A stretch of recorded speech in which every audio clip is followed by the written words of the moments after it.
अस्सलाम वालेकुम। हाँ जी, की हाल ने? ठीक हो मिठे हो? अज असी जिम खाने जलालपुर भट्टियां दे विच मैं इस टाइम मौजूद हाँ।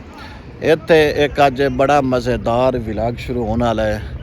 तो मिठे हो, अज इनकी गल सारे दोस्त असी आ गए हैं अपना उस व्लॉग बनाने वास्ते। तो अज का जिहड़ा व्लॉग है वो दोने मैं दसना, तुसां साडे नाल रहना है, वेंदे रहना है। साडा व्लॉग है कि अज गाने की शूटिंग होनी है इत्थे। दोस्त सारे इकट्ठे आ गए हैं, इत्थे गाने की शूटिंग होनी है। बई दोनों अज विखाना भी गाने की जो शूटिंग है वो एक सिंगर या गुलूकार है वो किमें करता है, किस तरह करता है, अज तो शूटिंग विखानी है। तो गाना जो लिखन वाला है वो भी जलालपुर भट्टियां तो है। जनाब उसका नाम है अली सैर। हाली तक वो फिलहाल करे वो आउट ऑफ कंट्री बैठा है। तो उसने गाना लिखा है तो उनका गाने की अज शूटिंग है। सारे दोस्त आ गए, सिंगर भी आ गया जनाब, सिंगर अली हसन शेख साहब ने।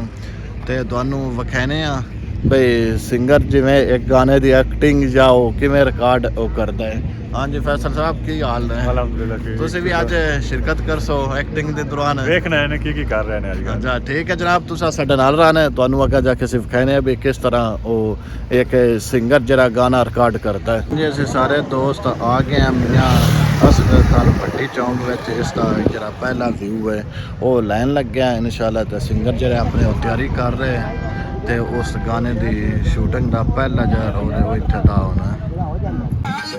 हाँ जी, इत्थे सारे दोस्त इकट्ठे हो गए और जी गाने दे विच एक्टिंग करनी है उस एक्टिंग वास्ते सिंगर अली रजा अपने दोस्तों वो ट्रिक समझा रहे हैं। हाँ जी, सिंगर अली शेख साहब आ गए ने अपनी शूटिंग करन, सारे दोस्त उन्होंने पिछे ने। इंशाल्लाह तुहानू अगे जाके गाना जरा मुकम्मल है वो विखाने भी किस तरह शूट करते हैं। सिंगर अली शेख साहब ने गाने की शूटिंग कर रहे हैं मियाँ मुराद असगर खान भट्टी चौक के विच। ये सारे पिछे दोस्त भी ने। हाँ जी, शूटिंग का भी मज़ा अपना ही होंगे। अपनी की कोर की अंदर पापड़ वेलने पाउंदे ने। हुण आ वेखो शूटिंग, ये भी एक शूटिंग का हिस्सा है। दोस्त कर रहे हैं और भावें ट्रैफिक सारी जाम कर देना।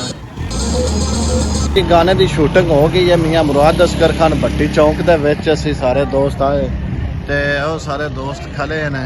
हुण फिर इत्थे वीडियो का उसका जरा क्लिप है वो ले रहे हैं।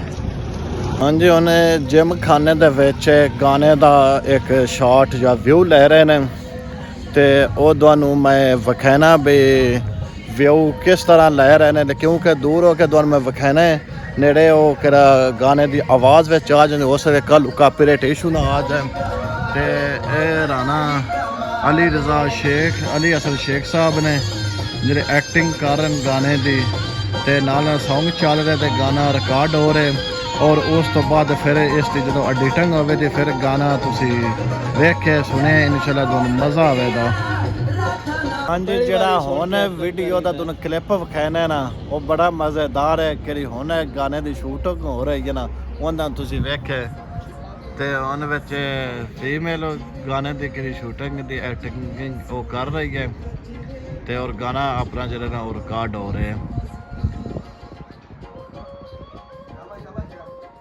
हाँ जी, गाना जोड़ा वो मुकम्मल शूट हो गया तकरीबन जलालपुर भट्टियां दे तमाम तर के व्यूज़ ने वो ले लेने। साडे नाल सिंगर है अली हसन शेख मौजूद है। असी इनदे नाल गुफ्तगू करने इस हवाले नाल भी गाना तुसा जरा रिकॉर्ड किया है वो उनदे विच तुसी की फील करते हो, की महसूस करते हो? जी अस्सलाम वालेकुम। जी वालेकुम सलाम। हाँ जी अली साहब, जरा तुसा गाना अज शूट किया जलालपुर विच, जी भाई, की तुसा महसूस किया है? जी बड़ा अच्छा फील हमें मिला है ये गाना शूट करके जलालपुर का। ये लेकिन खसूसी बहुत मोहब्बत जरा ना साडा भाई अली सैर, उन्होंने दी बड़ी मोहब्बत है। ये अली सैर दा लिखिया गाना है जी, उन्होंने लिखिया है अली सैर जेड़ा अपना भाई शहर है ना, माशाल्लाह बहुत अच्छे लफ्ज़ उन्होंने लिखे ने उन्होंने दी बड़ी। अच्छा, जरा गाना तुहाडा रिलीज जदों हो जाना है जी जी, ये किंदे ते असीं वेखां दे किवें सानूं पता लगे भी तुहाडा गाना रिलीज हो चुका है? जी, तुहानू गाना मिलेगा Thar production channel activity gold का, ये यूट्यूब पे। जी जी यूट्यूब पे थार प्रोडक्शन से मिलेगा आपको। जी जनाब, तुसा सुनिया भी इन्हां दा किहड़ा यूट्यूब पे एक चैनल है उस उत्ते गाना ना दा रिलीज़ हो जाएगा। तुसी उदों जनाब गाना तुसी वेख सकदे हो। जलालपुर भट्टियां दी तकरीबन तमाम तर लोकेशन तो इन्हां जेह्ड़े अपने व्यूज़ ने ओह लैन।